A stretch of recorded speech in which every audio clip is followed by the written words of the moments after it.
નવસારીમાં નદીઓના પૂરથી તરાજી સર્જાતા કૃષિ મંત્રી જીતુ વાઘાણીએ ગણદેવીના પૂર પ્રભાવિત ગામોની મુલાકાત લીધી. પાક નુકસાનીનું નિરીક્ષણ કરી ખેડૂતો સાથે પરિસ્થિતિનો તાગ મેળવ્યો. નવસારી જિલ્લામાં સર્જાયેલી કુદરતી હોનારત બાદની સ્થિતિ અત્યંત દયનીય બની છે.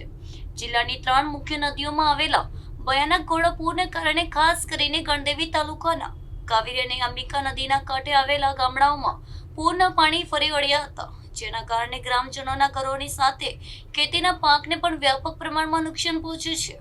આ ગંભીર કટોકટીની ઘડીએ પરિસ્થિતિની સમીક્ષા કરવા અને ખેડૂતોને આશ્વાસન આપવા માટે રાજ્યના કૃષિ મંત્રી જીતુ વાઘાણીએ નવસારી જિલ્લાની ખાસ મુલાકાત લીધી હતી.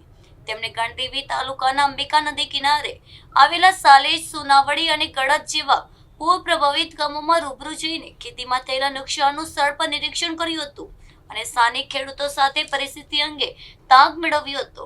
આ નિરીક્ષણ પ્રવાસ દરમિયાન કૃષિ મંત્રીની સાથે રાજ્યના આદિજાતિ કલ્યાણ મંત્રી નરેશ પટેલ, નવસારીના ધારાસભ્ય રાકેશભાઈ તેમજ જિલ્લા કલેક્ટર સહિત ખેતીવાડી, બાગાયત અને પશુપાલન વિભાગના ઉચ્ચ અધિકારીઓનો કાફલો પણ જોડાયો હતો. નવસારી વિધાનસભામાં કેટલાક ગામોમાં અમે જોયા છે. માનનીય મંત્રી શ્રી નરેશભાઈ, ધારાસભ્ય રાકેશભાઈ, જિલ્લા પ્રમુખ ભૂરાભાઈ, જિલ્લા પંચાયતના પ્રમુખ શ્રી, કલેક્ટર શ્રી ને સૌ અમારા અધિકારી, પદાધિકારી, પૂર્વ ધારાસભ્ય પિયુષભાઈ વગેરેની ટીમ સાથે પ્રત્યક્ષ સ્થળ મુલાકાતો કરી છે.